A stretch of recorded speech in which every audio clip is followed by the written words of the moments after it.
Bom dia, boa tarde, boa noite, colegas. Nós vamos dar prosseguimento às nossas aulas de hidráulica. Dessa vez, nós vamos entrar, e agora com um pouco mais de detalhes, em conjunto motobombas, em dimensionamento de conjunto motobombas, dimensionamento de instalações elevatórias, de estações elevatórias, sistemas elevatórios. Lembra que nós, em aulas passadas, nós discutimos um pouco sobre como trabalhavam as bombas, como trabalhavam as turbinas, e agora nós vamos entrar numa parte um pouco mais prática, numa parte em que nós vamos conhecer os sistemas, conhecer as partes constituintes, trabalhar o aspecto do cálculo das alturas a vencer, no caso a altura manométrica total, nós vamos calcular a potência da bomba, e isto nós vamos discutir nessa aula de hoje. Depois nós vamos seguindo na sequência para o cálculo das perdas de carga, para o cálculo das instalações de recalque. Depois nós vamos verificar os diâmetros, né? E como é o barrilhete de instalação. E aí nós teremos o dimensionamento de todo o conjunto elevatório, culminando com a seleção do conjunto, né, do conjunto motobomba, fazendo a pré-seleção dos sistemas elevatórios e depois a seleção da bomba, né, utilizando a curva do sistema, a curva característica do sistema, o cálculo do NPSH, o requerido disponível, enfim. Nós vamos verificar tudo o que é para se verificar de forma a mais prática possível relativamente a sistemas elevatórios, certo? Então, nós começamos aqui. A primeira pergunta que nós devemos nos fazer é: por que é que eu preciso recalcar? Por que é que eu preciso bombear? Qual é a necessidade de se bombear, de se instalar um poço, né, de concreto, com uma escada de acesso para operador, fazer um berço de concreto, instalar um motor elétrico, 2, 3, 4, 5, né, em série, e instalar diversas peças e conexões e tubulações, normalmente em ferro fundido ou em PVC defofô. Por que é que eu preciso fazer todo o gasto desse, né, de manter motores elétricos funcionando, muitas das vezes 24 horas por dia? Por que isso? Bom, os sistemas operam... nos esforçamos ao máximo na engenharia hidráulica para fazer com que os sistemas operem por gravidade. O velhinho, seu Newton, tem uma força boa para puxar esse negócio sem precisar a gente estar gastando energia elétrica. Então, a própria força da gravidade garante que os sistemas funcionem de forma econômica, né? Mas aí, é claro, nós perdemos também, por outro lado, em termos de flexibilidade. Né? Ficamos limitados, e ficamos limitados pelaquela carga, né, do desnível de Z1 para Z2, você deve estar lembrado, né? De Z1 para Z2, o desnível geométrico, né? A declividade que podemos aplicar conforme as circunstâncias que encontramos no terreno natural, ou fazemos uma terraplenagem, modificamos a situação do terreno para garantir algum desnível que se queira, mas isso limita muito os trabalhos, os projetos de engenharia, né? E aí, então, nós temos essas limitações, inclusive também limitações de garantir um determinado fluxo em termos de volume. Então, a nossa vazão também, eventualmente, pode ficar limitada por conta de também dificuldades de fazer fluir isso a uma declividade adequada. Então, é necessário, muitas das vezes, que a gente tenha que fornecer mais energia do que o que temos disponível. Então, fornecer essa energia ao fluido é o objetivo de projetar estações de bombeamento, né? Quando nós queremos obter maiores pressões do que simplesmente aquelas pressões que se aplicam por causa do desnível geométrico, quando nós queremos imprimir maiores velocidades do que aquelas que a declividade projetada do conduto nos consegue fornecer, quando nós queremos garantir maiores vazões ou quando queremos atingir cotas geométricas mais elevadas. Então, imagine você quer fazer uma recuperação de cota, por exemplo, você está aqui embaixo e quer pegar uma água que está nesse nível aqui mais baixo para um nível que está ali mais em cima.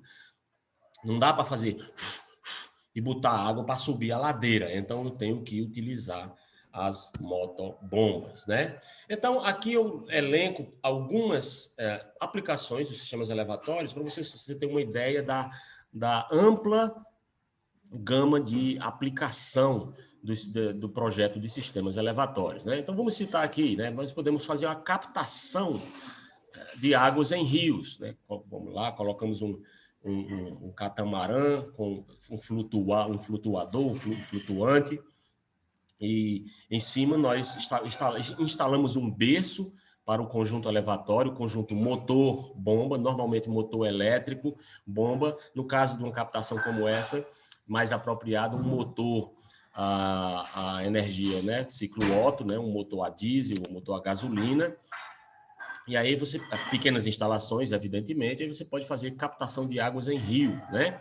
No caso aqui, você tem um pequeno esqueminha mostrando isso. Imagina você tem aqui um nível de água qualquer, você constrói aqui uma certa estrutura acima do nível do terreno, do nível da água, evidentemente, constrói o berço de um motor elétrico, ou pode ser também, como eu disse, um motor ciclo Otto, e aí você faz a instalação de um tubo de sucção, coloca um crivo aqui para evitar que pedaço de pau, de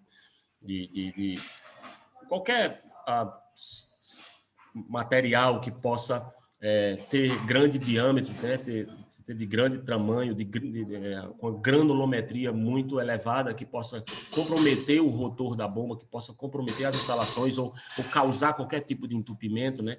Então, nós fazemos esse bombeamento, instalamos uma tubulação de sucção neste tipo de instalação aqui, e aí, através da tubulação de recalque, neste caso aqui aérea, né, assente sobre pilaretes de concreto, para garantir o travamento, né, dessas juntas, você tem aqui a possibilidade de subir de um nível mais baixo, A1, para um nível mais alto, A2, onde está o reservatório. Eu posso fazer extração de água em poços, aí eu instalo cavo o poço, instalo um tubo chamado tubo edutor. Dentro desse tubo do edutor, eu com a bomba içada, eu desço ela até ao nível estático do poço e evidentemente, desço ela a mais baixa do que o nível estático, conforme se queira o projeto e em função também do rebaixamento do lençol na hora do bombeamento, que cria o chamado nível dinâmico do poço. Então, você vai instalar sua bomba lá, né? Extração de águas em poços, aí são chamados poços tubulares, ou poços artesianos, seja outro caso aí, né? Ou em cacimbas, como é conhecido aqui no Nordeste. Então, você tem aqui a extração de águas em poços, é outra possibilidade. A outra é a adução com bombeamento. Então, você tem uma adutora é um conjunto de canalizações, peças especiais e conexões, que garante o transporte da água de um ponto para o outro por dentro de um conduto, né? Essa adutora pode ser por gravidade, normalmente conduto forçado, por gravidade ou por recalque. No nosso caso aqui, a adutora com bombeamento seria uma adutora por recalque, né? Então, nós bombeamos a água, por exemplo, do ponto de captação, seja ela subterrânea, seja ela superficial, para a estação de tratamento de água. Então, nós temos aí a adutora de água bruta, né? É o recalque por bombeamento. Você dá a estação de tratamento de água, uma vez tratada, aí você vai agora fazer essa água cair em um poço de reunião, ou um reservatório de reunião, e dali, já devidamente tratada, essa água é aduzida por recalque. Aí agora nós temos a adutora de água tratada por recalque, que vai levar isso até o centro de distribuição na malha urbana. Então, você vai ter os reservatórios de acumulação, e desses reservatórios de acumulação, essas águas podem fluir ou por gravidade, ou muitas das vezes precisar construir o que nós chamamos de subadutoras, né? Como nós, por exemplo, podemos fazer o recalque de um reservatório para outro reservatório. Então, chamamos de subadutoras. Mas a maioria delas por bombeamento. Então, tem muita aplicação em sistema de abastecimento de água. A lavagem de filtro em estação de tratamento também é o caso, né? Você usa o bombeamento para garantir a aplicação de uma energia na água para que haja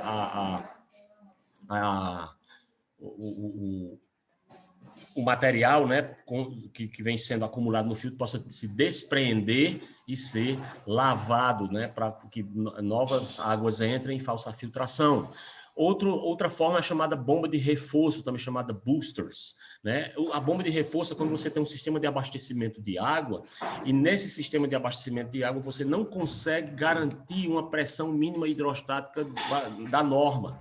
Então, a norma brasileira requer que você tenha uma norma mínima que possa ser aplicada para que a água consiga sair do sistema de abastecimento público para dentro dos reservatórios individuais das residências, das economias. Então, neste caso aí, quando a pressão não é suficiente para garantir essa altura manométrica mínima, você precisa fazer com que, em um dado ponto projetado, a água, ao invés de seguir na canalização com pressão só hidrostática, baseada na elevação de um reservatório em um ponto elevado, então você tem um fuste de um reservatório, né, a altura do nível do terreno até o fundo do reservatório, mais o nível da água, mais a elevação do terreno onde está projetado o reservatório construído. E aí você tem a canalização descendo lá para a cidade, para o bairro, mas ao longo do caminho, perda de carga e etc., você tem pressões inferiores às recomendadas em norma. Então aí você deriva a sua canalização, faz entrar em uma instalação do tipo booster, do tipo bomba de reforço, e aí o booster cria artificialmente, através da pressão maior do que a atmosférica, da bomba, né, fornecendo energia ao líquido, a pressão que se deseja que seja aplicada a partir daquele ponto, para que todo o setor, chamado setor de pressão, o setor pitométrico, toda aquela região que está conectada naquele anel de distribuição possa receber a pressão adequada. Então, aí você tem bomba de reforço. Sistemas de esgoto. Quando você canaliza o esgoto é coletado por gravidade. É o veinho, é seu Newton que puxa com a força da gravidade. E nós aplicamos declividades mínimas, já conversamos até um pouco sobre isso, para trás, né? Então, você tem a declividade aplicada e você vai fazendo com que o esgoto flua por gravidade, singularidade após singularidade, posto de visita após posto de visita nos quarteirões. Só que quando chega em um determinado momento, a profundidade se torna proibitiva para se praticar nas ruas. Então, por exemplo, profundidades superiores a 4,50 metros já não são admissíveis. Então, você precisa fazer com que o esgoto que vinha fluindo por gravidade caia em um posto de reunião agora, aí você coloca uma estação de um conjunto elevatório, e essa bomba recalca o esgoto para uma caixa de transição, uma caixa de dispersão de energia, que se conecta a um posto de visita na profundidade mínima admissível, e aí segue novamente por gravidade, até que Deus o livre guarde tenha que de novo fazer outro troço desse, porque isso aí é caro, gasta energia elétrica, tem que funcionar 24 horas por dia.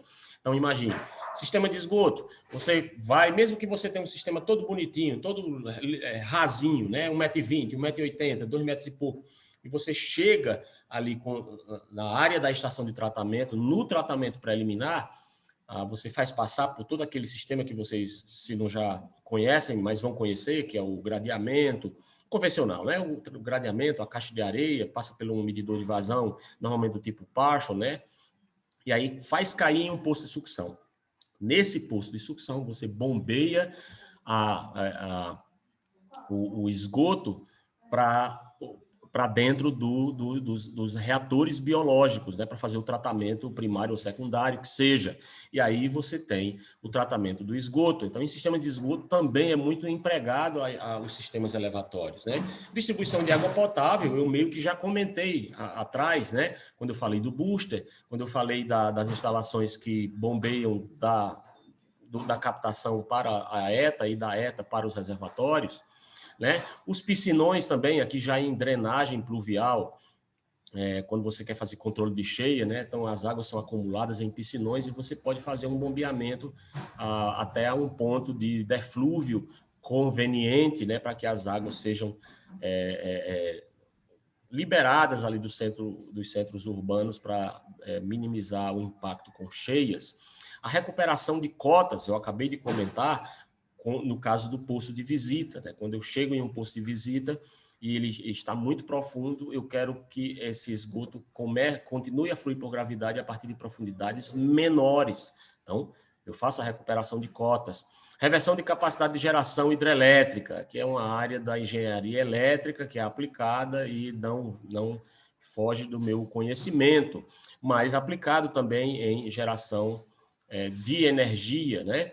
E aí você tem o jateamento com areia, de água, de concreto, você tem bombas para fazer bombeamento de lodo, desde o ponto de deságue de lodo, de descarga de lodo até um leito de secagem ou um filtro prensa numa estação de tratamento de esgotos, por exemplo, né? Ou você pode fazer jateamento de areia e de concreto em obras de construção civil, né? Quando você quer fazer injeção de concreto, recuperação estrutural.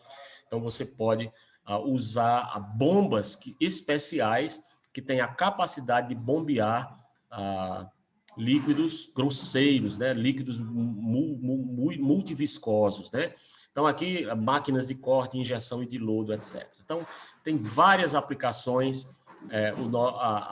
as bombas, né? Aqui eu quero apresentar o que vai ser mais comum para nós, para engenheiros sanitaristas, são as bombas, as instalações para sistemas de abastecimento de água em todos os níveis, para o projeto também de bombeamento de instalações hidrossanitárias em prédios multifamiliares, condomínios verticais, ou também horizontais, em alguns casos, né, onde nós aplicamos, fazemos o projeto hidrossanitário constando um reservatório no solo, né, que nós chamamos de cisternas, né, são os reservatórios inferiores, e os reservatórios superiores que abastecem as colunas de água para a distribuição da água potável em todos os apartamentos do condomínio vertical. Também nós temos a possibilidade de utilizar isso em múltiplas aplicações, inclusive também nos sistemas de abastecimento de água urbanos e condominiais.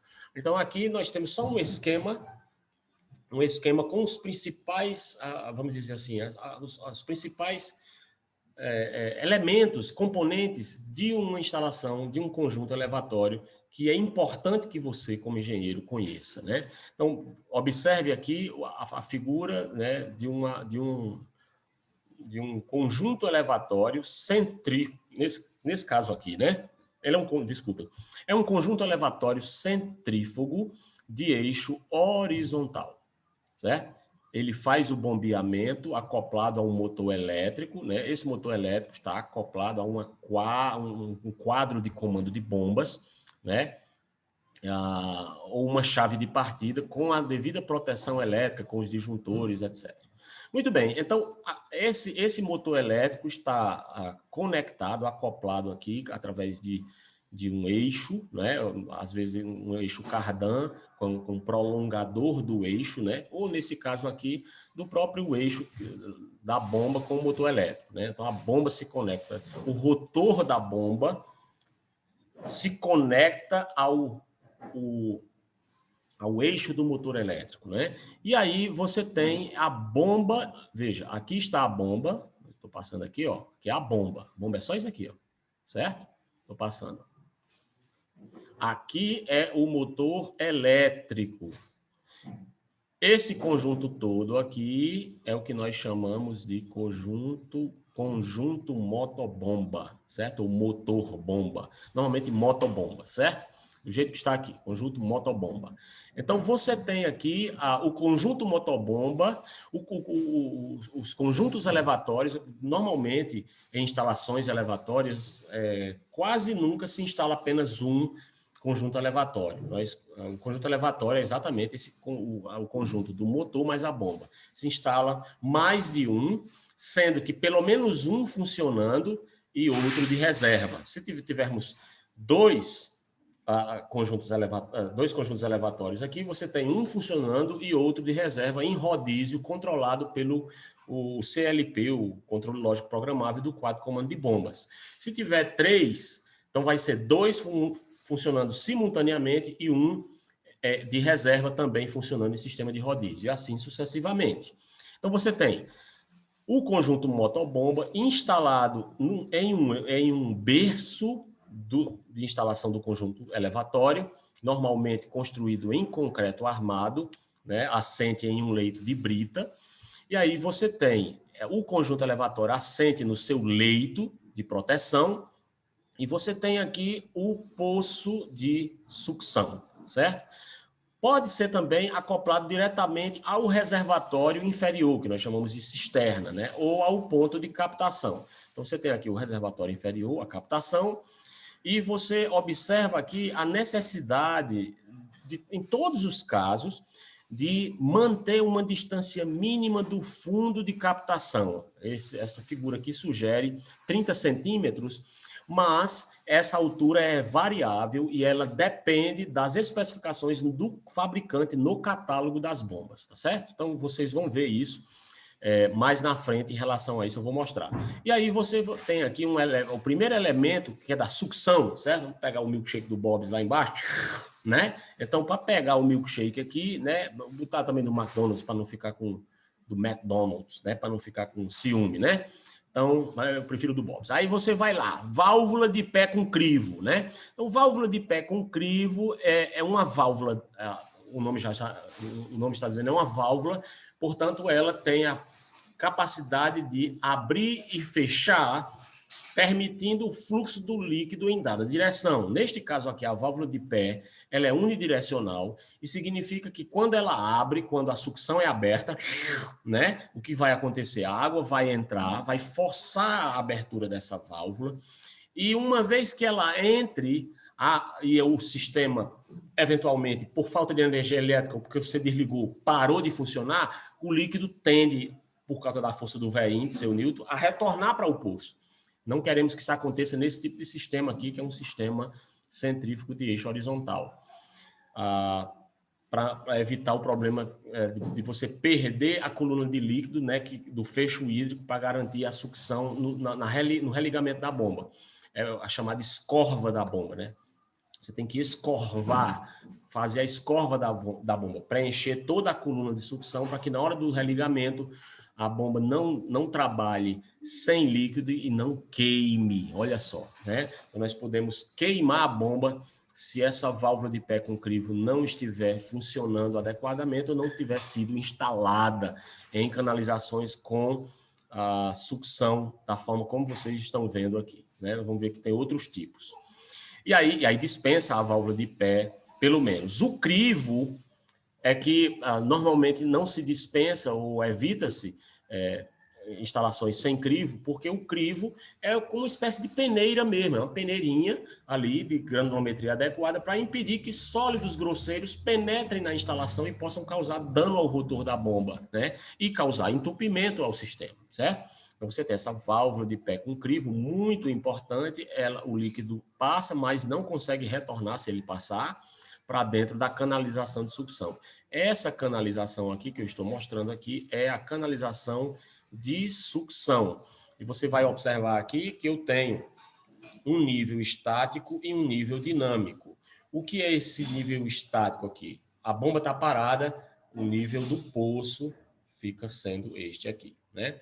Quando inicia-se o bombeamento, a criação a própria energia de sucção aqui cria uma espécie de rebaixamento do nível enquanto está ocorrendo o bombeamento. Então, o aparecimento desse rebaixamento por conta dos vórtices do bombeamento aqui estabelece o nível dinâmico, que é aquele nível que, uma vez estabelecido o equilíbrio da energia de bombeamento, o nível dinâmico fica fixo, ele não altera mais, ele fica ali enquanto a bomba estiver ligada.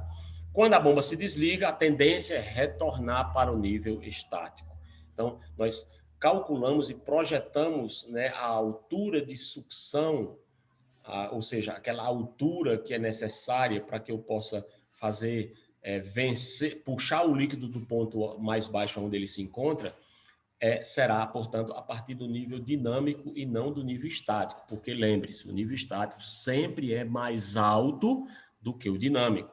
E, lógico, eu quero puxar do nível mais baixo para levar essa água para um ponto mais alto. Então, vou precisar de uma energia de bomba que faça esse trabalho desse ponto mais baixo para o ponto mais alto. Aqui chamada a altura de sucção, do nível dinâmico até ao eixo da bomba, na conexão da bomba com o motor no eixo nesse caso aqui, horizontal. Tem também vertical, certo?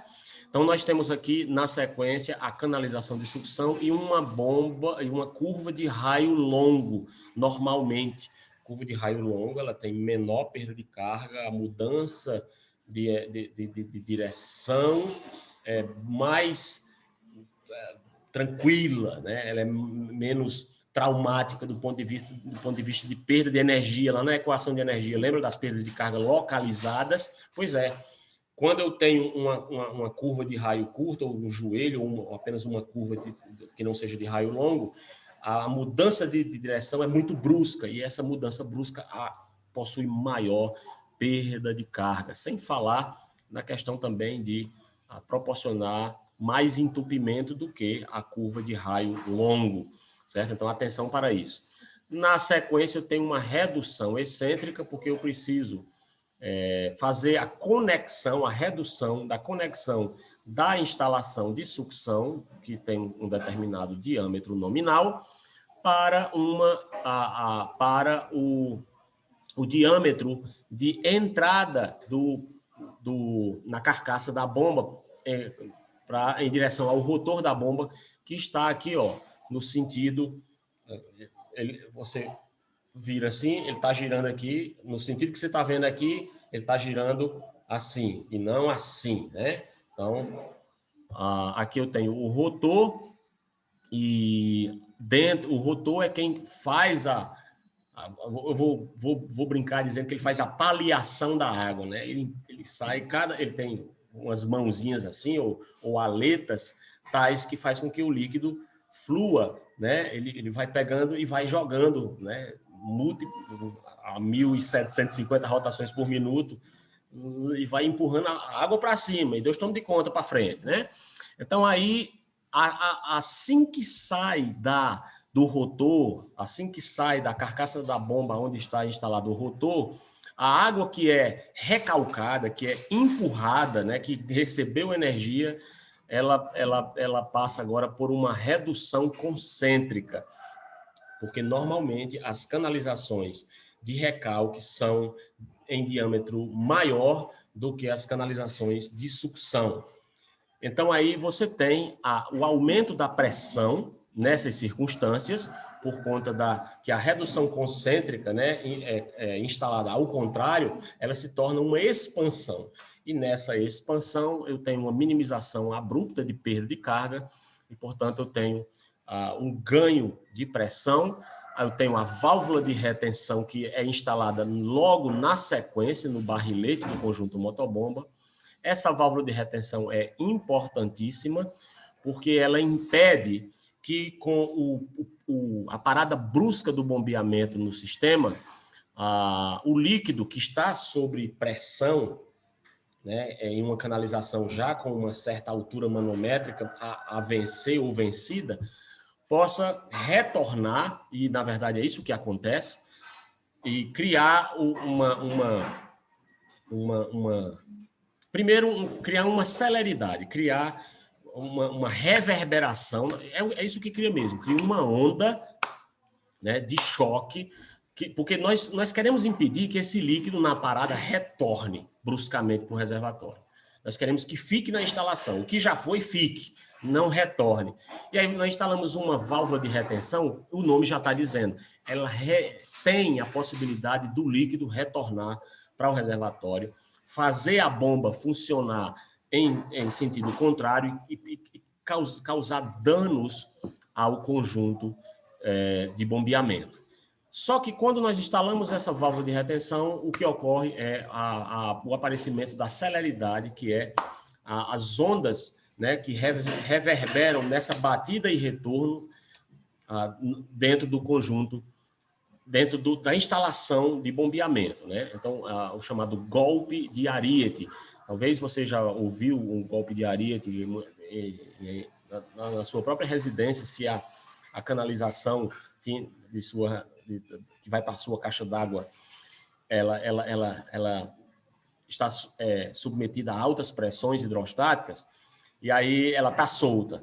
Então, porque ela não está ancorada, então o aparecimento desse golpe, dessa ida e retorno da água na instalação sob pressão, cria o golpe de ariete e fica zoadinha mesmo, né, batendo assim na caixa d'água. Então, isso que acontece, essa válvula de retenção tem esse objetivo nas instalações de bombeamento. Logo na sequência, uma vez que eu impeço que o líquido retorne numa situação dessa, de falta de energia elétrica, por exemplo, eu tenho o registro de gaveta. O registro de gaveta é uma válvula de controle manual em que o operador, Francis Gleice, o Walt Disney, vai lá, né, e vai fazer dar manutenção na bomba, ele fecha ou abre o registro, nesse caso aí do miudinho, né? Eu tenho um maior com volante, né, para instalações de abastecimento de água, e tenho só com uma manoplazinha para você poder abrir e fechar o registro. E a gaveta, porque ela tem literalmente tem uma gavetazinha que abre e fecha como se fosse uma mini comporta instalada no interior do corpo do registro, né? E aí a água, a partir daqui, deste ponto, é o que nós chamamos de canalização de recalque. Nós temos o barrilete do recalque, o barrilete do conjunto elevatório, mas a partir desse ponto se estabelece, a partir da redução concêntrica, quando eu aumento a pressão, eu tenho a canalização de recalque que segue, seja vertical ou horizontalmente, entrando para a direita, para a esquerda, não importa, até chegar ao ponto de entrega do líquido, no caso da água, no reservatório superior. Isso pode ser aplicado em qualquer coisa, até em aeronaves. Você tem a chamada bomba auxiliar, então você tem uma bomba que você liga lá e ela, além da que desce por gravidade, pela sucção da própria requisição do motor, lá puxando o combustível que passa pelo carburador e vai por gravidade ou passa por um distribuidor, você tem, ao ligar essa bomba de recalque, você tem uma bomba parecida com essa que vai bombear o combustível de um tanque para o outro, tem uma bomba auxiliar de alimentação cruzada, você liga essa bomba e ele transfere combustível do tanque esquerdo para o direito, do direito para o esquerdo, ou do tanque central para o esquerdo, do tanque central para o direito.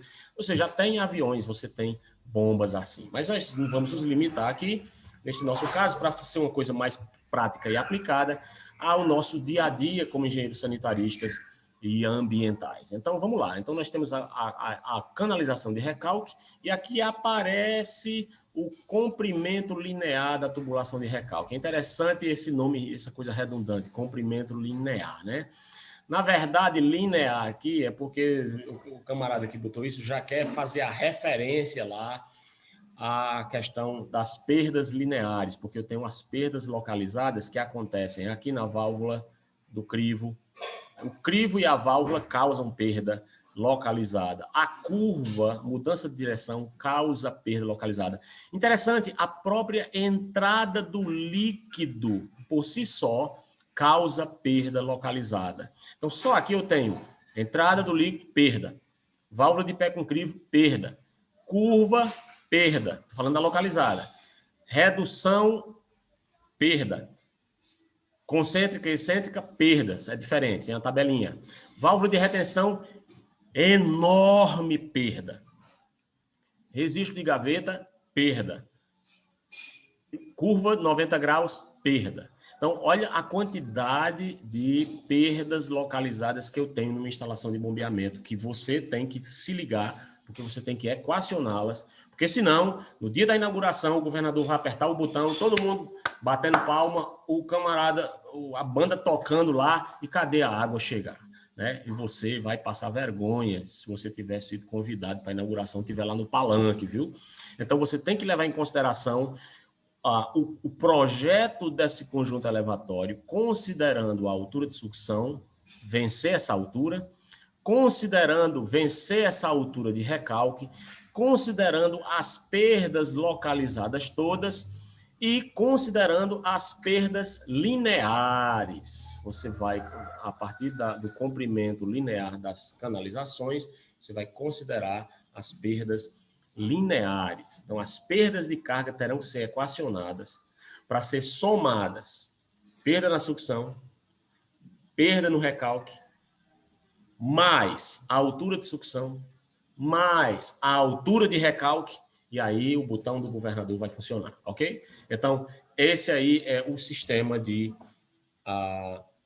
recalque, neste caso aqui, do tipo mais comum, centrífugo de eixo horizontal. E nesse caso aqui, para abastecimento de água. Inclusive, aqui colocou motobomba centrífuga do tipo Schneider, ou seja, fez propaganda aí de alguém, né?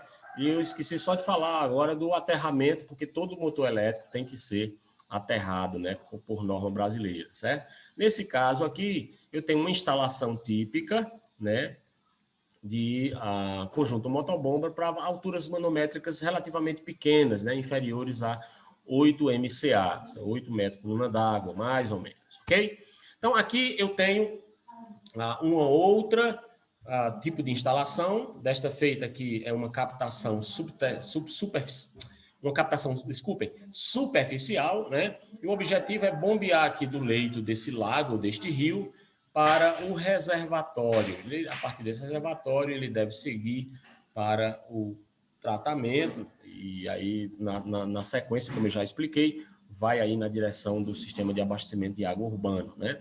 Aqui aparecem aquilo que eu já comentei, só que agora para você poder visualizar melhor, né? Aparecem os elementos que nós precisamos vencer. Nós projetamos o conjunto motobomba para vencer esse HG aqui, mais os HFs. E aí eu vou colocar HFs no plural, porque você bem lembra que eu preciso vencer perdas na sucção, perdas no recalque. Então, eu tenho que somar essas perdas para fazer somatório das perdas de carga ao longo de toda a linha até chegar lá. Outra curiosidade, quando a água simplesmente sai da canalização e entra no reservatório, ali ocorre uma perda de carga. Exatamente como ocorre uma perda de carga quando a água sai da massa líquida e entra dentro da canalização de sucção. Só essa entrada já causa perda. Que interessante, né? Ninguém poderia imaginar, mas é o que acontece. Então, aqui eu tenho o elemento HG. Esse elemento HG é o que nós conhecemos como altura geométrica. É basicamente a diferença de nível entre o ponto que você quer captar água para o ponto que você quer entregar a água no nível mais elevado. A altura manométrica de recalque, o nome já está dizendo, é aquela a partir de quando começa o recalque e segue até chegar ao ponto de entrega do líquido, que é o ponto de recalque que nós estamos projetando. Então, eu tenho a altura manométrica de sucção, e manométrica porque é uma altura de pressão, é algo que está sendo pressurizado, seja pressão negativa, sucção, seja pressão positiva, de recalque. Então, eu tenho a altura manométrica de sucção, HS.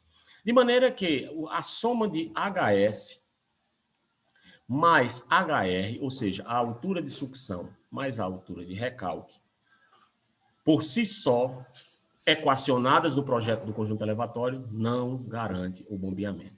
Guarde isso no seu coração. Certo? Não decore não, entenda isso.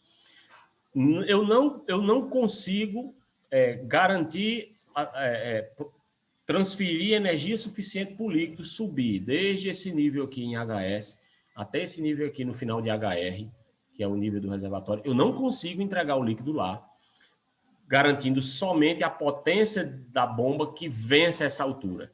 Se eu projetar uma instalação de bombeamento que vença apenas HG, ou seja, HS mais HR, eu não vou recalcar. Todo mundo batendo palmo, o governador esperando a água chegar e nada da água chegar. E não vai chegar nunca, né? Você tem que levar em consideração que, a partir do momento que o líquido começa a sair do reservatório e vai passando por dentro dessas canalizações até chegar lá no reservatório, você vai ter perdas. E nós já conversamos muita coisa, né? Eu não vou dizer tudo, né? Mas conversamos muito do porquê e vimos bastante detalhes a respeito de porquê se formam essas perdas, né, no escoamento, seja ele turbulento, seja ele laminar, e aí essas perdas têm que ser aquilatadas, e elas se manifestam tanto de forma localizada como diluídas ao longo da extensão da canalização, né, variando em função de diâmetro, em função do material do tubo, né, em função da rugosidade dos materiais que revestem os tubos, em função da própria viscosidade do líquido, que varia com a temperatura. Então, todos esses fatores que nós já discutimos, que são considerados, têm que agora ser, na prática, aquilatados, né, na forma dos cálculos de perdas que somadas dão a perda HF total, que são as perdas de carga do sistema de bombeamento todo e do recalque. Somadas e consideradas essas perdas, agora sim, agora o governador vai bater palma lá com os cabas dele lá e você lá, todo orgulhoso que projetou o negócio, né? HS mais HR mais HF. Quando eu somo esses três elementos, quando eu levo em consideração o desnível geométrico e a perda de carga, somebody love. A instalação vai funcionar, você ganhou seu dinheiro, vai dormir em paz, não precisa tomar remédio controlado, certo? Então, é isso. Você tem aqui a altura total, portanto, né? H, né? Como sendo a altura manométrica mais a velocidade ao quadrado, e aqui nós estamos falando de energia cinética, né? De recalque, sobre 2 vezes a força do veinho, menos a velocidade de sucção, porque ela é negativa, né? A sucção está puxando, né? E aí depois ele está recalcando a partir daquele ponto para cima, né? Para um ponto realmente mais elevado. Então, tem tubulações de recalque, que entram, e tubulações de sucção. Se for esse o caso, e essas tubulações tiverem os diâmetros iguais, a altura total de elevação se confunde com a altura manométrica, certo? Mas não é o caso, né? De modo geral, nós temos a altura como sendo o HG, mais as variações delta HG, ou seja, nós vamos ter aí as perdas, né? Da sucção, e vamos ter aqui as perdas de recalque. Então, nós vamos ter aqui esse resultado, que é realmente um resultado importante para o cálculo da altura total de elevação e a potência necessária da bomba. Potência necessária essa, que é o desnível geométrico, mais o que eu preciso considerar de perda na sucção, mais o que eu preciso considerar de perda no recalque, certo? E aí sim, eu posso, portanto, calcular uma potência do conjunto motobomba que sejam suficientes para fazer vencer o desnível geométrico mais as perdas de carga. Então, essa potência ela pode ser basicamente calculada, e eu já mostrei também atrás, né, na nossa aula sobre bombas, né? Eu mostrei a equaçãozinha geral, né, do cálculo de potência, né? E esse cálculo de potência é, por uma questão só de unidades, eu tenho aqui a 9,8, vou tirar esse negócio daqui, está atrapalhando aqui, né? 9,8 vezes a vazão. A vazão, normalmente, você entra ela em metro cúbico por segundo. Se a vazão sua calculada tiver em metro cúbico por dia, é tranquilo, você só basta usar 86.400, o fator segundos por dia, né? Um dia tem 86.400 segundos. Eu estou achando que agora só está com 82.000 segundos. Eu não sei vocês, mas para mim o dia está mais curto, né? Então eu tenho 86.400 segundos por dia, né? Então eu posso converter a vazão de metro cúbico por dia para metro cúbico por segundo para entrar nesse modelo matemático aqui. Então a potência para ser dada em quilowatts, você vai ser 9,8 vezes a vazão em metro cúbico por segundo, vezes a altura em metros, né? Dividido pelo rendimento da bomba, né? E aí eu tenho, nós estamos falando do cálculo da potência da bomba, né? Ou, se você quiser em CV, alguns catálogos de fabricantes são em HP, né? Horsepower, e outros são em CV. E você também tem a conversão para kilowatts, né? 1000 watts, né? Um kilowatt é 1000 watts, né? Em termos de potência de energia. Bom, aí você tem o cálculo em kilowatts ou você pode ter em CV. Se você quiser assim, não, professor, mas lá o catálogo eu calculei em CV, mas é um catálogo lá é em HP. Como é que eu faço? Bom, aí você faz o fator de conversão, né? Um CV tem 736 watts, 1 HP tem 746 watts, certo? Então, facilmente você consegue converter de CV para HP ou de CV para watt, kilowatt ou de kilowatt para HP. Então, você tem, para o cálculo da potência em CV, você tem 10 à terceira, vezes a vazão, também metro cúbico por segundo, vezes a altura em metros, dividido por 75, que é só um fator por conta das unidades, porque aqui é em kilowatt, aqui é em CV, 75 vezes o rendimento NI, que é o rendimento da bomba, né? E aí, no caso aqui, se agora o que vai acontecer é o cálculo da potência do conjunto motobomba, você tem que levar em consideração a aplicação do rendimento da bomba. A bomba não consegue, tudo que ela recebe de energia, ela não transforma em energia cinética, né? Parte também de perdas de atrito nas escovas lá, nos rolamentos, no eixo, etc., se perdem na forma de geração de calor, não tem jeito. Tanto a bomba como o motor elétrico. Então, você tem rendimento da bomba, porque você tem perdas na bomba. Você tem rendimento do motor elétrico, você tem perdas no motor elétrico. Então, aí o que sobra é o que realmente a gente consegue receber de energia para elevar o líquido. Então, a potência em kilowatts, neste caso, vai ser 9,8 QH, né? Só que agora, aqui embaixo, você não vai considerar só a bomba, você vai considerar a bomba, o seu rendimento e o rendimento do motor, né? Do motor elétrico. Se for em CV, mesma coisa, 10 à terceira, QH, Q vazão, H altura manométrica total, né? E aí eu acho que eu não comentei adequadamente, né? A colocar aqui H, mas HG mais HF aqui é a chamada HMT. Isso vai variar de livro para livro, de autor para autor, de quem estiver falando para quem estiver falando, certo? Então, HMT ou H, ou, certo? É altura, o HM, altura manométrica total. É o somatório das alturas de sucção, recalque, ou seja, do desnível geométrico, mais as perdas de carga. Então, aí você coloca aqui esse H, no caso aqui será a altura manométrica total, e aí, dividido por 75, mesma coisa aqui, só que agora aplicando os rendimentos do conjunto elevatório e não somente da bomba, ok? Então, a altura geométrica, HG aqui, vai ser o valor do desnível geométrico vertical, que é o quê? Diferença entre a cota do nível do fluido superior e inferior. Então, desde esse ponto aqui, deixa eu tirar esse cabo feio do meio, desde esse ponto aqui até esse ponto aqui, ó, né? Então, eu tenho aqui o HG. Observe, né?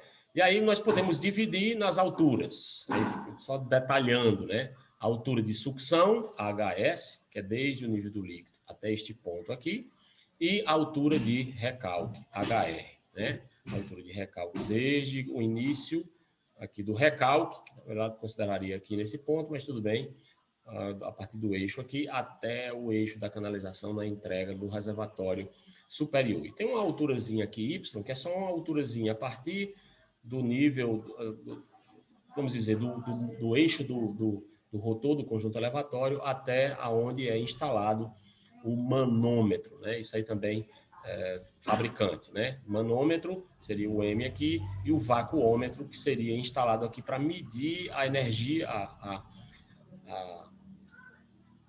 pressão negativa da sucção, né?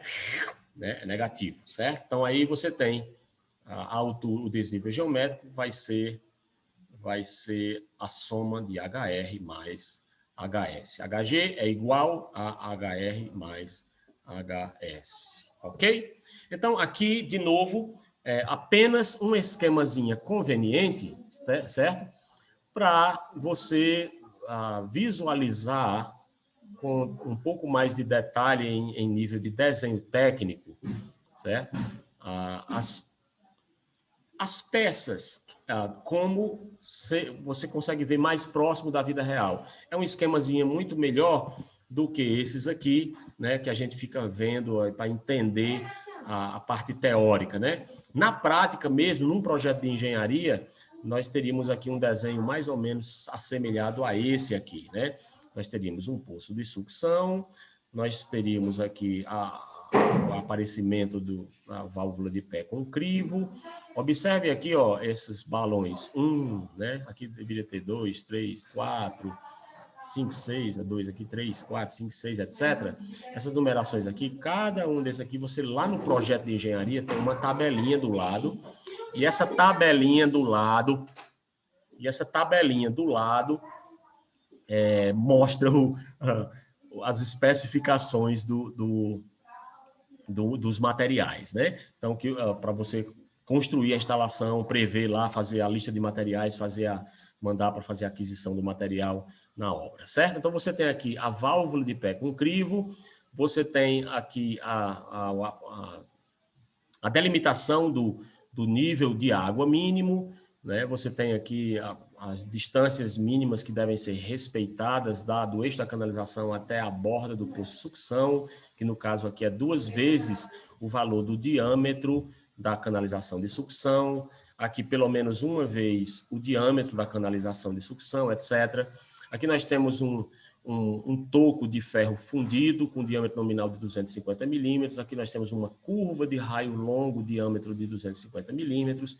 No caso aqui, ela é do tipo flangeada, isto é, você tem os parafusos conectados, né?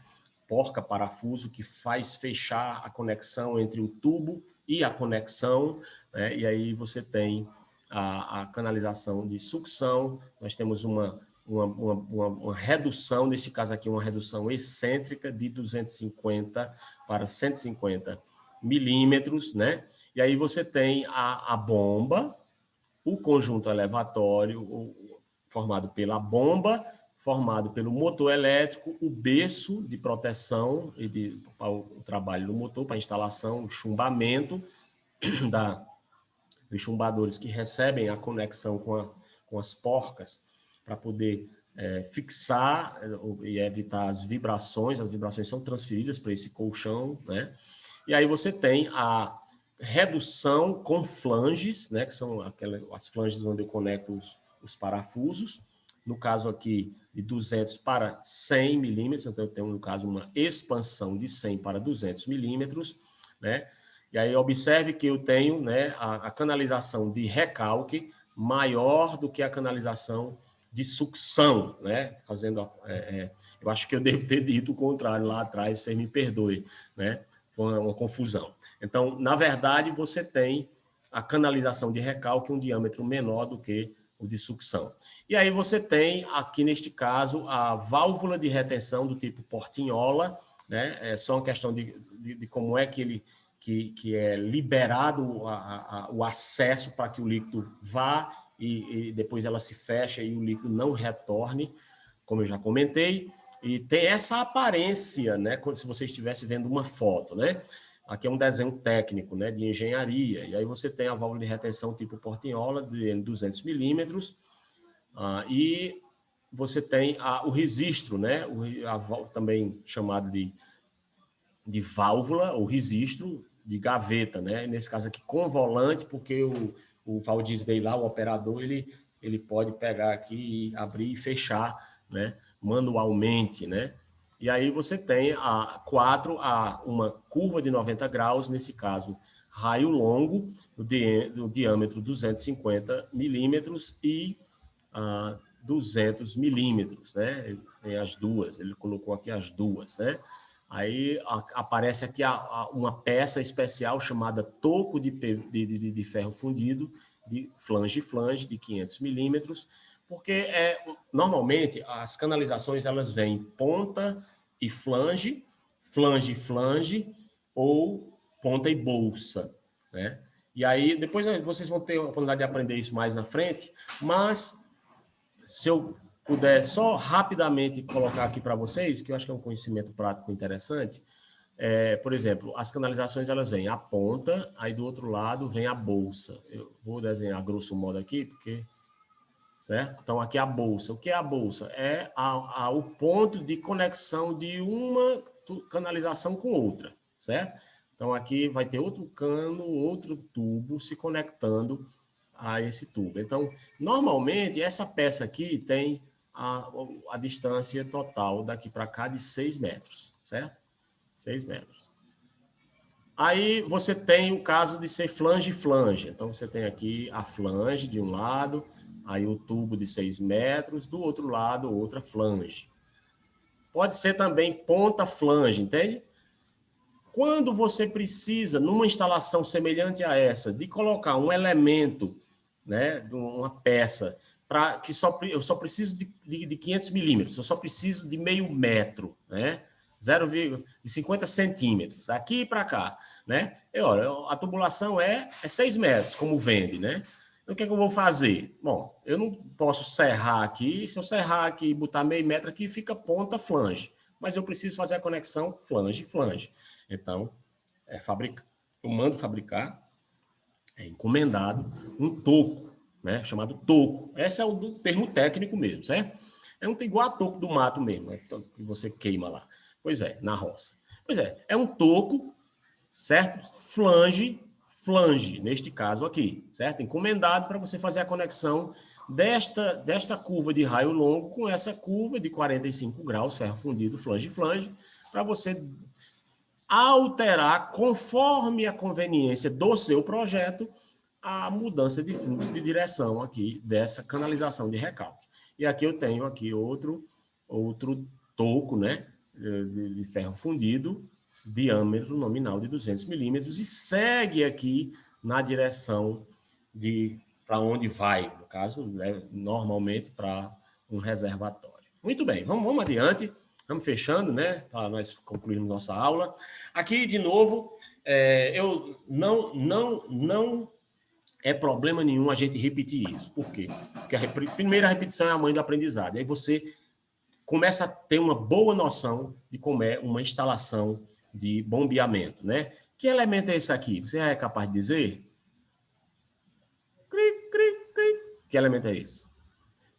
Motor elétrico, né? Então, o motor elétrico é o motor do acionamento da bomba. Aí eu tenho o eixozinho aqui, eu tenho a bomba, tem o conjunto motor-bomba, né? Então, a bomba aqui se conecta de um lado, indo na direção do poço de captação, eu tenho a canalização de recalque. E eu tenho aqui, a partir da bomba, verticalmente, a canalização, o barrilete hidráulico de desculpe, muito bem, vocês fizeram certo. Aqui é o de sucção e aqui é o de recalque. Aí eu fiz isso intencionalmente para verificar se você estava prestando atenção, né? Igual a Chapolin. Então, tá bom. Esse aqui é o de sucção, caba. E esse aqui, milkshake do Bob's. E esse aqui é o de recalque, filé. Então, lembra que tanto da canalização de sucção como de recalque tem peças especiais com objetivos específicos. Seria bom você tentar lembrar agora qual é a finalidade dessa peça aqui. Essa aqui é a válvula de pé com crivo. Para que é mesmo? Eu não lembro mais, não é? Pois é. Sólidos grosseiros não podem penetrar para danificar o rotor da bomba. Então, eu faço literalmente um peneiramento, né? E a válvula de pé serve para impedir do líquido que está na coluna de sucção retornar e eu perder o escorvamento da bomba, certo? Então, aí, neste caso, eu tenho a válvula de pé. Aí eu tenho uma curva aqui de raio longo, né? Curva de 90 graus, e vai aqui na direção dessa linha que nós temos como sendo a nossa linha de sucção. Aqui são pilaretes, né? Para servir de apoio da canalização de sucção, quando ela fica assim aérea. E aí você tem aqui as peças especiais. No nosso caso aqui, a primeira delas é a redução excêntrica. E por que ela é excêntrica aqui? É para evitar bolhas de ar nessa parte superior, que causam perda de carga enorme, né? Causa rugosidade adicional, certo? O ar é compressível, então aí fica durinho lá e não deixa o líquido passar, então causa perda de carga. Com a redução excêntrica, eu evito isso na passagem do líquido na sucção. E aí ele entra na bomba e sobe aqui, agora na outra redução concêntrica, né? E aí o diâmetro, eu transfiro do diâmetro da bomba para o diâmetro da canalização de recalque, que normalmente é maior, que normalmente é menor do que o diâmetro da sucção. Eu tenho a válvula de retenção, para evitar que o líquido retorne e também cause dano à instalação no caso de uma parada brusca, por queda de energia, por exemplo, ou quando você simplesmente desliga a bomba, né? Eu tenho registro de gaveta com volante, neste caso aqui. Tem um outro tipo de registro, meu povo, que é registro com cabeçote. Aí, Francis Gleison tem que vir lá com uma chave, um formato assim, quase diamante, o cabeçote. Tem uma chave assim, na lógica macho-fêmea, que se conecta aqui para você abrir e fechar o registro. Aí, normalmente, com um prolongador, você introduz, né, conecta lá no cabeçote e vai girando uma chave em T, certo? Então, tem também esse outro tipo de forma de abertura, de fecho e abertura de válvulas ou registros, né? Então, aqui toda essa canalização, como se pode ver,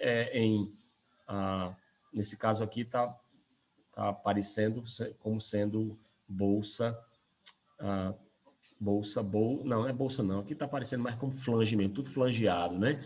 E aí você tem outra curva e tem a canalização de recalque aqui. Nesse caso aqui, ele está colocando umas argolas, né, com aço que é preso na laje lá da estação elevatória. Muito bem. Então aqui, de novo, uma outra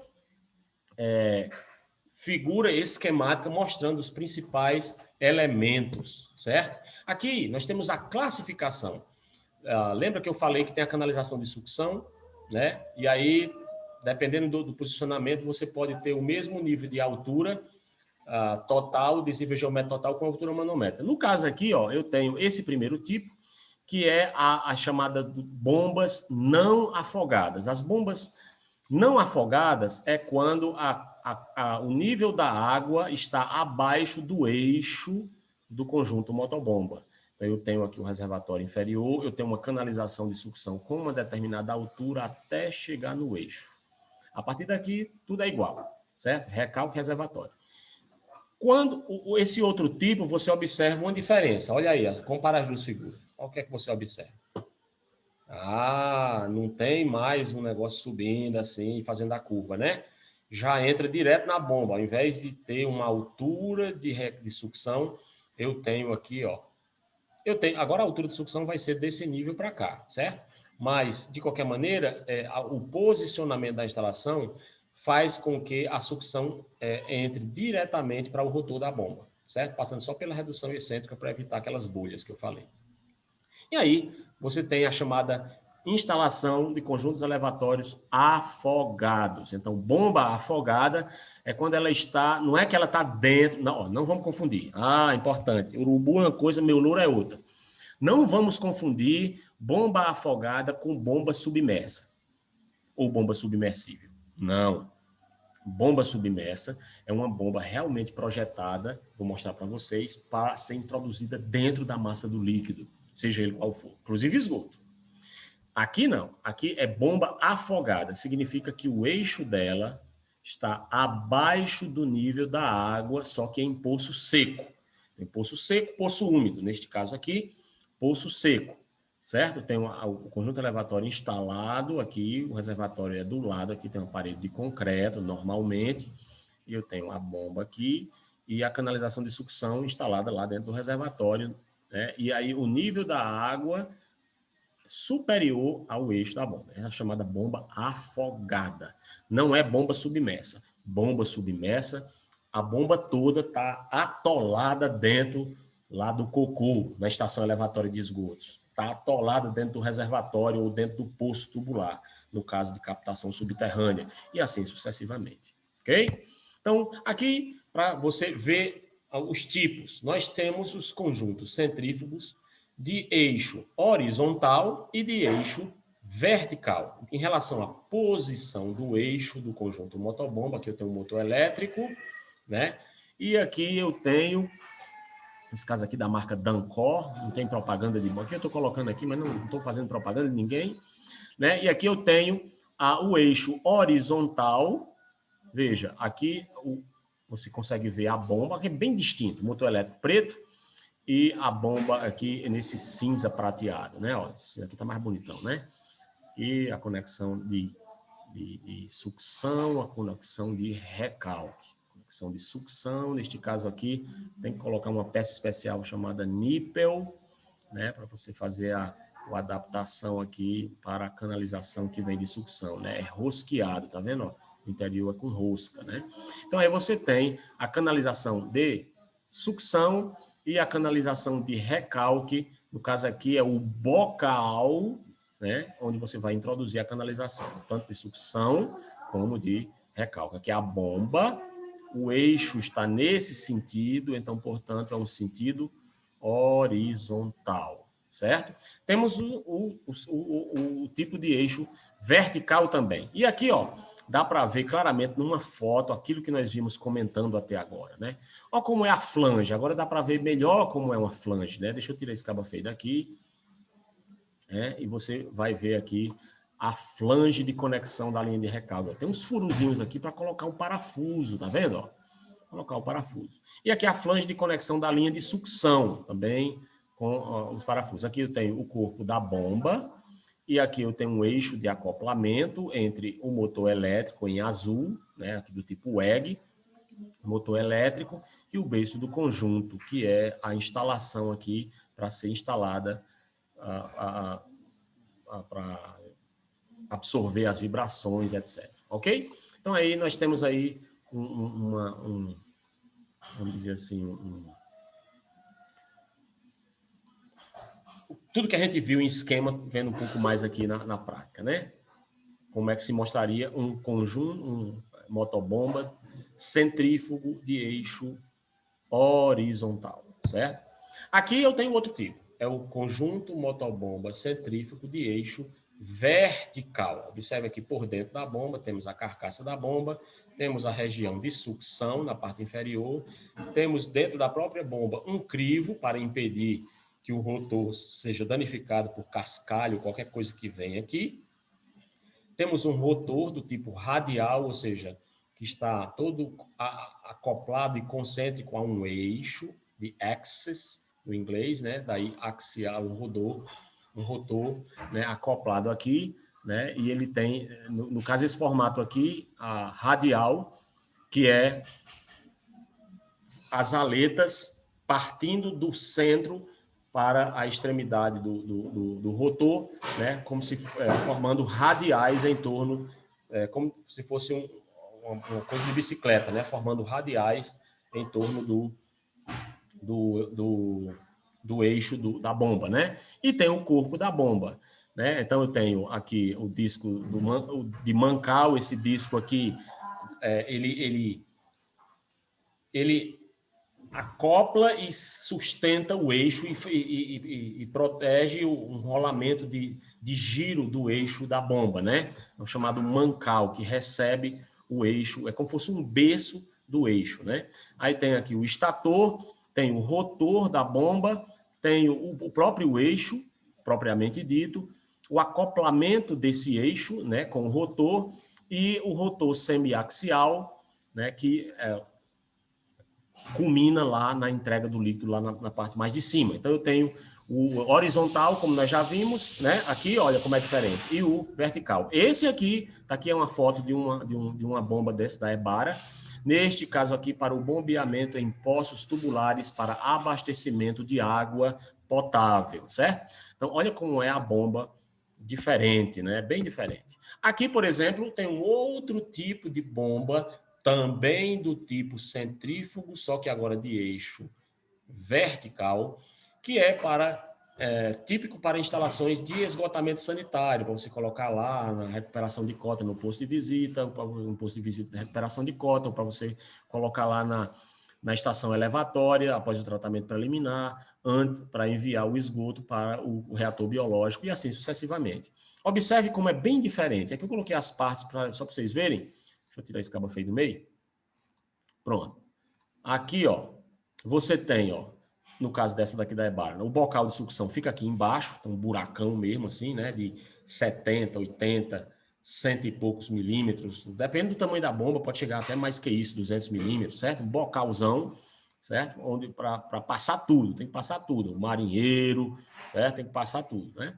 Então, o bocal de recalque aqui, né, é conectado aqui do lado, ele sobe, né? E você tem o motor elétrico e aqui um dispositivo para o içamento da bomba, certo? o içamento da bomba. Aqui você pode ver aqui o sistema montado com o berço, né, de assentamento da bomba. Você tem aqui uma guia de içamento da bomba, você desconecta a bomba e bota uma monovia com uma talha ou manual mecânica e puxa a bomba, certo? Através dessa guia no posto de sucção e eleva a bomba lá, coloca lá no caminhão e leva para fazer a manutenção, se tiver tido algum problema, queimou, etc, certo? Você tem aqui, ó, a bomba, essa parte aqui, ó, certo? E você tem o motor elétrico, né? Aqui, ó, dá para ver pronunciadamente o bocal de recalque, o motor elétrico, a guiazinha para o içamento da bomba, né? E a entrada do bocal de sucção. Então, é isso aí, em termos dos conjuntos elevatórios com relação à sua classificação de posição de eixo, certo? Aqui, por exemplo, de novo, né, cabo elétrico, lembra que temos que ligar o motor. Então, tudo isso aqui é atolado no cocô, certo? Tudo é lá atolado lá na estação elevatória.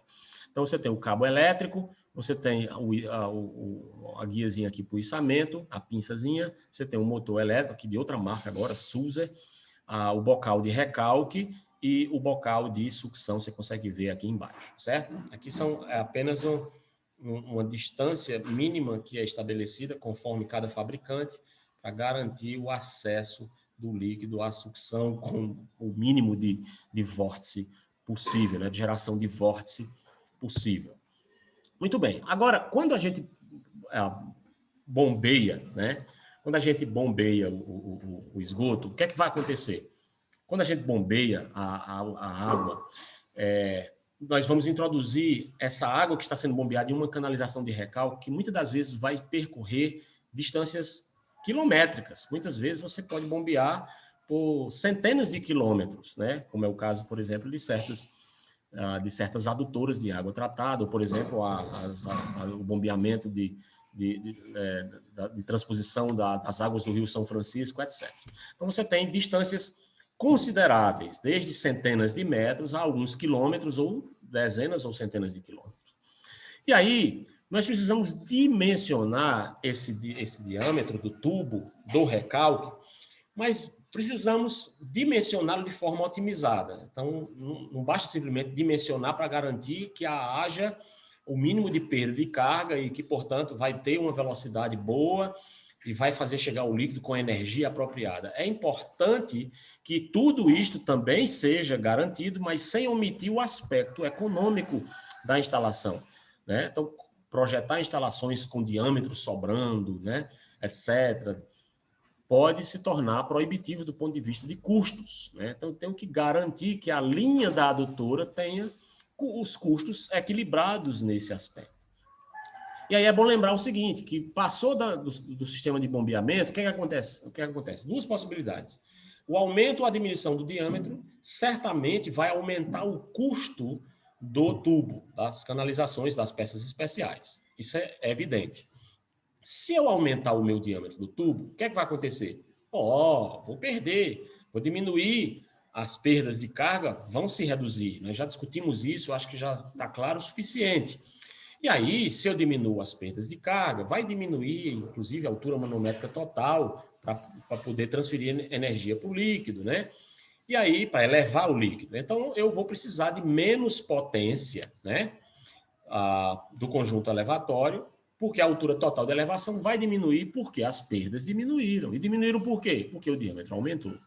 Ora, se eu diminuo a potência, eu vou ter custos menores, não só da implantação da obra, da aquisição e instalação do conjunto elevatório, como eu também vou ter custos distribuídos no ciclo de vida da estação elevatória menores, operação e manutenção, os custos totais, implantação, operação e manutenção, serão menores, né? Mas, eventualmente, se eu aumento o diâmetro, o que vai acontecer?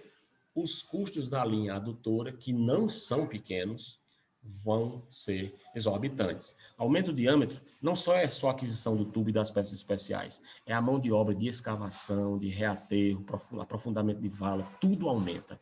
Tudo aumenta.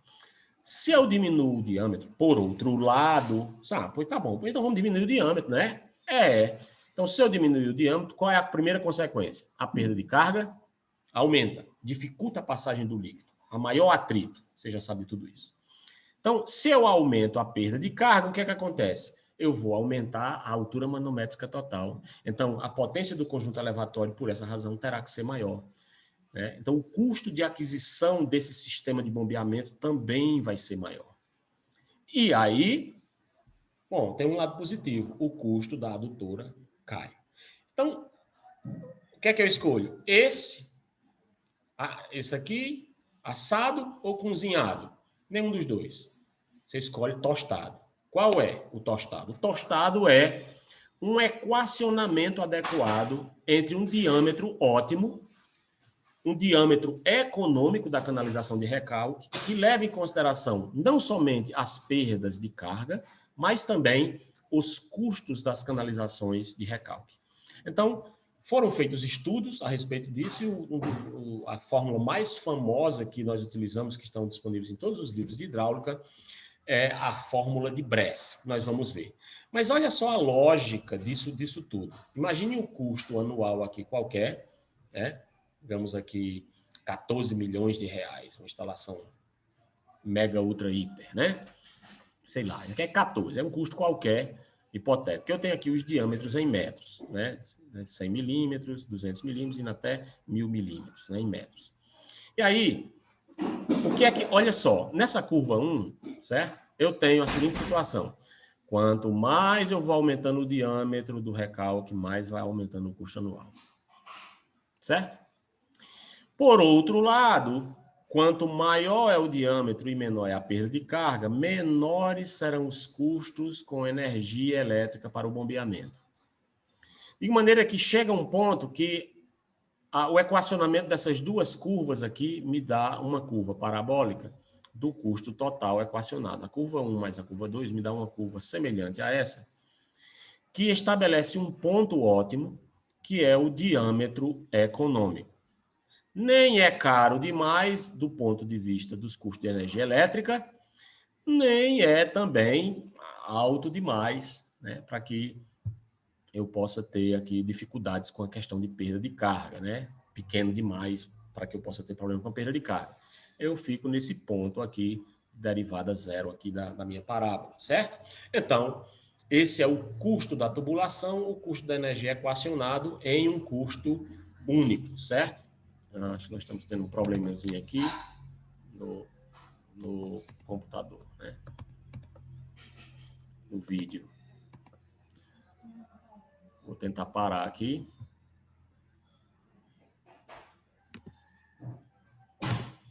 Ver se resolve.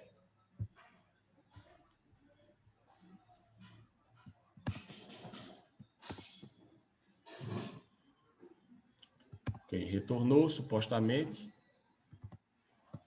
Eu não sei se está gravando ainda. Deve estar gravando. Me perdoem aí, é um problema técnico aqui, né? Espero que não tenha sido uma invasão aqui de vídeo. Mas vamos lá. Então, prosseguindo, eu vou ter o custo total, né? O custo total. Será que ainda está gravando? Deixa eu procurar isso. Eu acho que parou de compartilhar. Eu vou voltar a compartilhar, ok? Desculpe aí, vamos lá.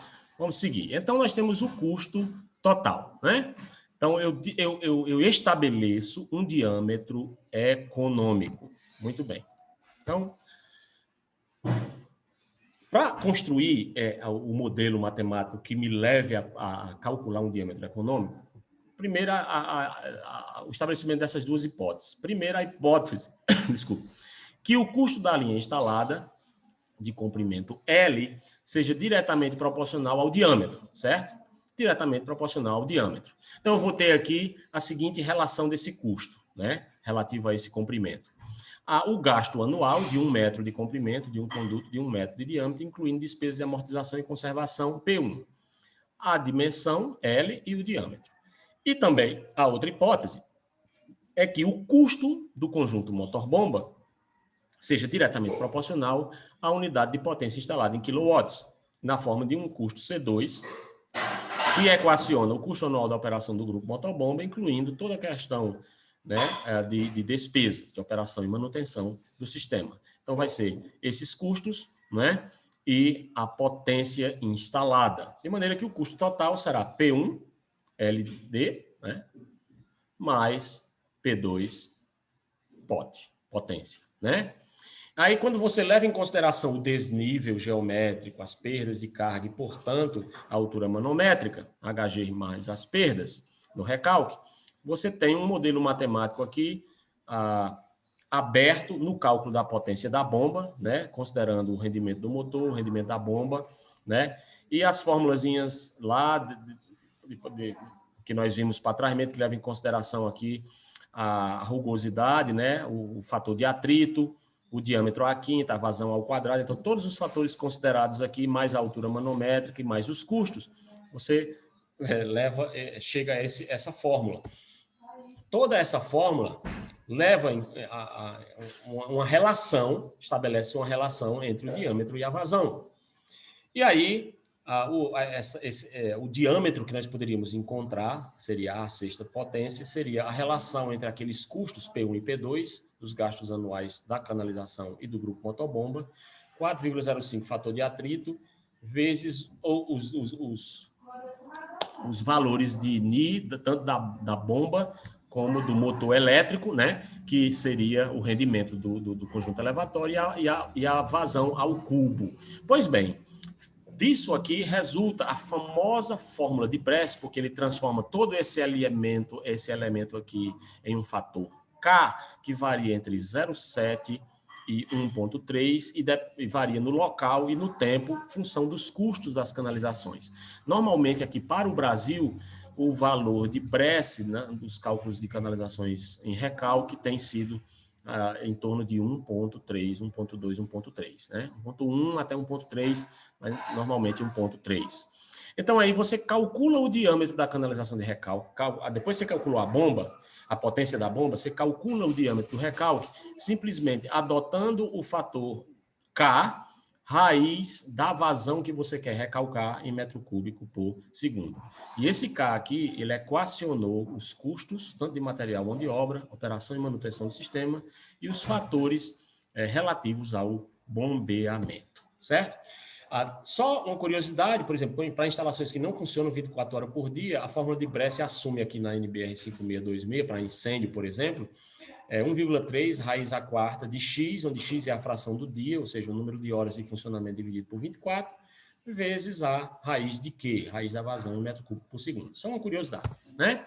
E agora, já estava bom da gente finalizar essa aula, eu poderia ter transformado em parte A, parte B, mas eu preferi logo deixar uma aula onde você possa ver todos esses aspectos aí do bombeamento nessa primeira parte introdutória, porque nós ainda vamos seguir ainda relativamente à questão de seleção de conjuntos elevatórios, na verdade, cálculo de perda de carga localizada, né, distribuída, e depois o cálculo da curva do sistema, seleção de bombas, como é que se faz a associação de bombas, etc. Então, ainda tem mais coisa para conversar, mas eu não aguento mais, nem vocês. Então, vamos parar por aqui, propondo esse exercício, um exercício prático, simples, para você usar mais um pouco do que viu aí, mas também pensar um pouco, bem prático, né?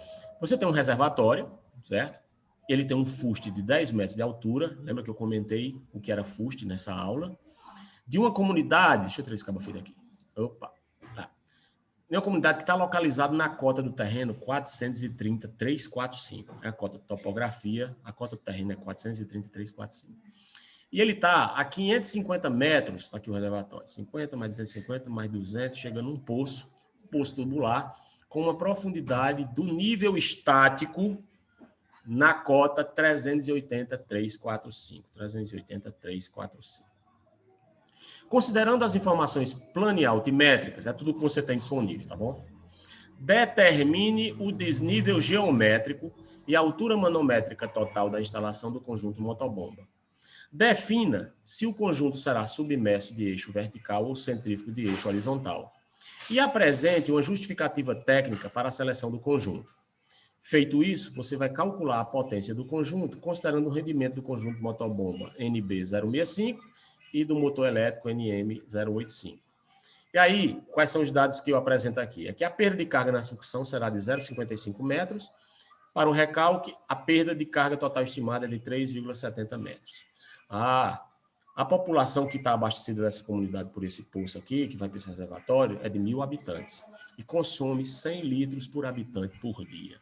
Então, você tem elementos suficientes, use agora o que a gente conversou, mais a lógica, mais o bom senso e resolve isso aí, que é um problema trivial, simples e que é do dia a dia, certo? E aí, se Deus permitir, a gente se vê na próxima aula. Na próxima aula, a gente vai trabalhar os aspectos de perda de carga, curvas características, ok?